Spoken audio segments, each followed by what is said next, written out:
Welcome to Toffee Blue View, your source for all things Everton. I am still Gerry. We have Max and Edward. Yay. See, I'm going like this because I don't know which box I'm putting which one. So there's that, all right? It's going to depend on the picture quality, really. So, guys, it's time because he's starting to get healthy. And it's also the fact that January's coming. We need to talk about Barkley. All right? So, guys, recently Barkley posted a picture of his scar online. All right? Social media. And it looked enormous. It looked like something out of a Frankenstein movie. You know what I mean? It was heinous. Yeah. That was a crazy looking scar. So Anus near the anus. I think that maybe went a long way toward making people think that, oh, well, maybe he can't play right now. Because that was the rumor there for a stretch, was that Ross could actually play but wasn't because he's thinking about a move and all that stuff. All right? So, anyway, so do we foresee Ross playing for us anytime soon? Yes. I'm hoping so. Yeah. Because Ross Barkley on form in when he's having one of his days where he fancies being decisive and he doesn't dilly dally on the ball, he's one of our best footballers. I think David Unsworth hit the nail on the head when Dave was giving out his press conferences. He said, when he gets fit, you just really hope he stays, because he can become an Everton legend. He really can. Everyone's rooting for him. He's a local lad. I mean, I know people. Something that I don't understand about Barkley. People love criticising his game, no matter where he is on the pitch. But I think it comes with the territory of being young and English. I think because it's not just and local. Yeah, because obviously you get your local criticism, but then you have seen it hit to national level as well. So I think when he comes back into the side, I really do think he can be a key player. So I feel like the criticism. Go ahead, man. I feel like the criticism for him is because of the fact he's a local lad, and people. It's it sounds a bit like cringy and all that, but people care about him because he's from Liverpool, because he's an Evertonian. People care about him as if like family. They say, "Oh, you're doing bad, Ross, because we know you can do better than that." In some ways, I guess. I mean, there are other things. I mean, they're just people, so they can't be happy. Yeah, I mean, expectations are huge for local people. You're right. For local players, they're going to be huge expectations. However, you look at Ross, all right, and I'm going to say the things that I've heard, and then I'll mention the stuff that I see in his game. All right, the biggest thing that you hear is he doesn't have the footballing brain that a player like Wayne Rooney has. Okay, that he's not, the craftiest player on the field. That he tends to bombard up to the box and then not really know what to do when he gets there. Okay, some of that stuff I think is fair, and some of it I don't. All right. That whole thing, I think about it, is he's got no one else is on his level in a certain respect. I think that's why he worked so well with Lukaku, because Lukaku was in that sort of level that Barkley was at. He knew what he was going to do. Some of the other players didn't know. So, I mean, he was making great passes, just no one was there. No one knew where he was going to put it. I think actually the other thing that is actually something that's difficult to figure out is the fact that he's so physical. His physicality and his versatility work against him, because he can play an 8, a 10. He can play a little bit wider if you need him. Because obviously with the way the Premier League is, you need that kind of physical edge to you, and there's no doubt that Ross has got it. As you say, sometimes it does work against him in that he looks a bit lost in that. His best position isn't really set in stone. Yeah. Because he's an interesting player to discuss and analyse, because there's a lot of potential there, but I just don't think it's come out yet. And as the years pass, it's almost as if you're waiting for that season for him to just burst, and I just hope when he comes back, because I think him and Wayne Rooney, and I've said it before, I think Wayne Rooney can really get the best out of Ross. I was excited when he signed, because I thought, there's potential with Barkley here now. Yeah. So guys, let's pretend Ross comes back within the next week. All right? Let's pretend he starts training with the first team in 1 week. Let's be honest, guys. It's 2 weeks till transfer window opens. That's not a long time at all. So, honestly, if he's healthy and he's able to play, I think if he plays for us sometime in the next 2 weeks before the window opens, I think that's a great sign. I think if he actually plays a match for us, that's a great sign. That, to me, says I'm willing to put my body on the line for the team. Yeah. I'm willing to go out there and do what I can. All right? Yeah. The question is, how is he going to fit into our setup? We've got a little formation now, right? We've got a nice formula. What do you do with Ross? Because he's a talent. You try to figure out where to put him. You try to put him somewhere, okay? And frankly, if you want to keep Rooney on the field, and if you want to keep Gay and Schneiderlin both in, and you want to keep Siggy on the field, I think the ridiculousness of it is you have to put Ross where Lennon is. Or you change formation. Or you take Schneiderlin out and you play Ross kind of a little bit the way Davis was playing and have him be more of an 8, which, let's be honest, I think a lot of people consider Ross an 8. Yeah. He's got that number on his back. Yeah. And the idea of it, I think I would like to see him defensively put a little bit more in to be an actual 8. But that's going to come with it, I would think.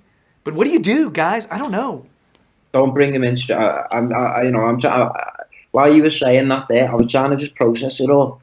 I just think, because obviously, we've got a good system going on at the minute. I wouldn't bring him in straight away.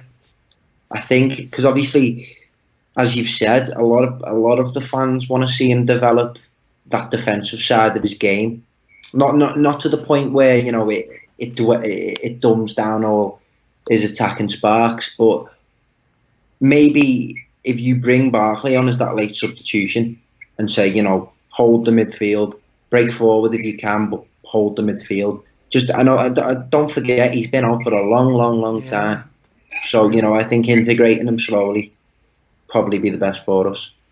And all that is assuming, and we need to get to this in a minute, it's assuming he stays. So there's that. Yeah, I think like Chelsea's back and sniffing around, so yeah. I think he'll go into the position, I reckon, the position of Lennon, because I think he could be like another Balassi. Because I was watching your video about Balassi.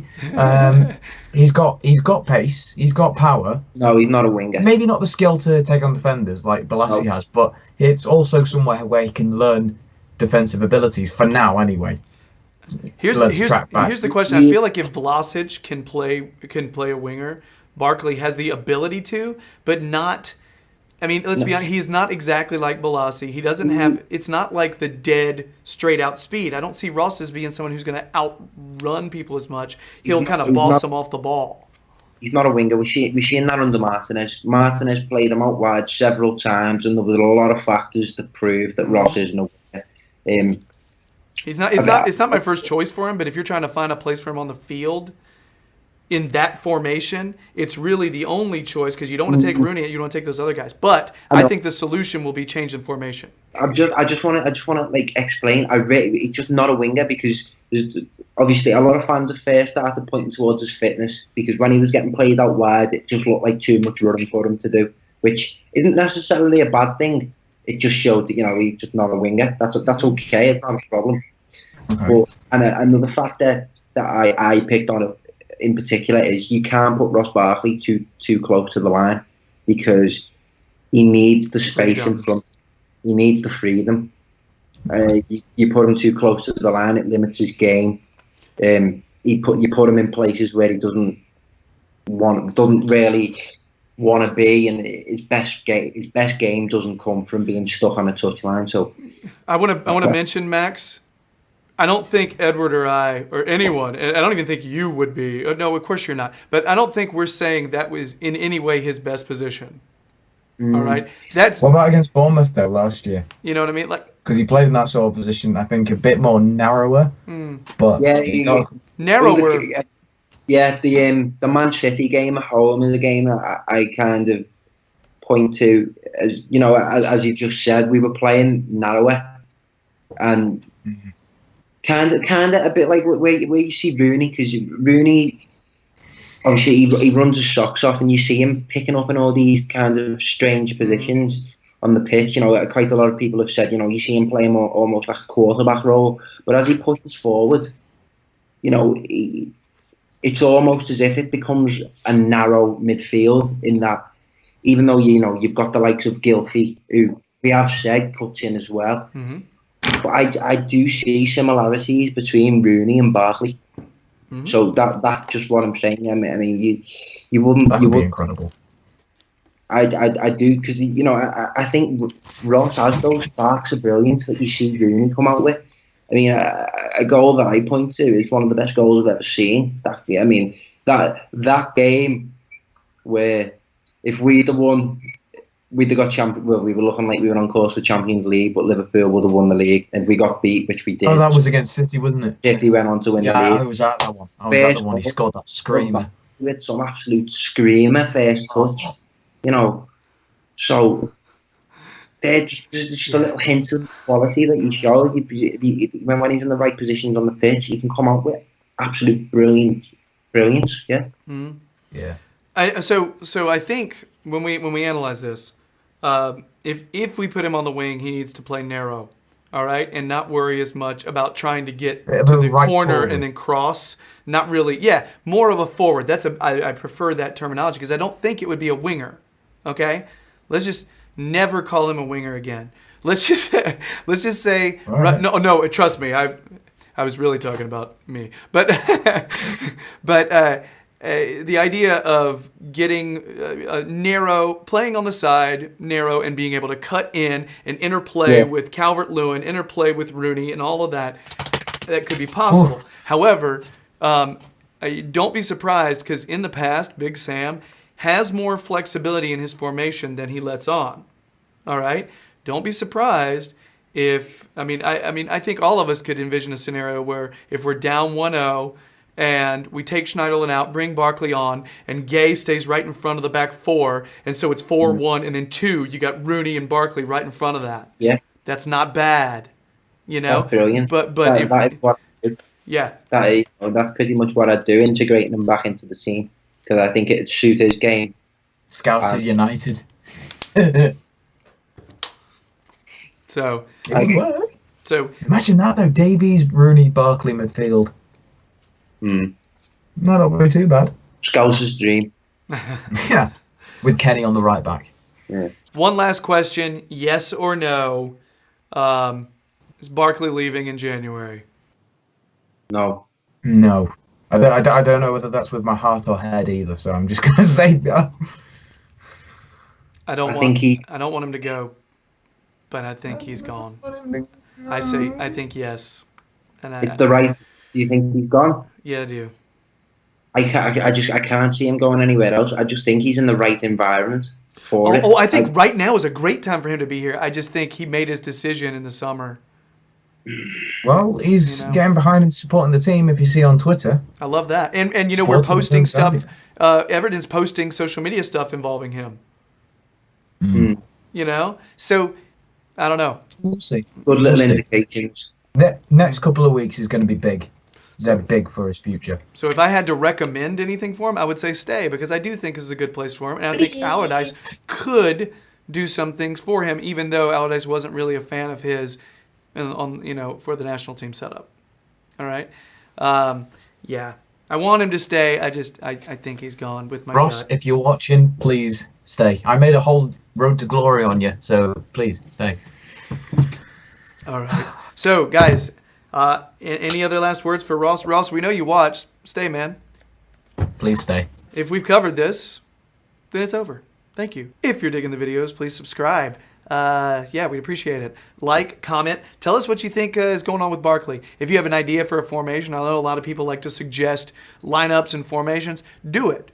We respond to all this stuff. I mean, you may give us an idea we haven't considered. Why not? Also, check out Max's articles on the Toffee Blues website. Check out Edward's YouTube channel, Jam E. James. Details will be down there. Okay? That's it. We got 2 more. Bye. Adios.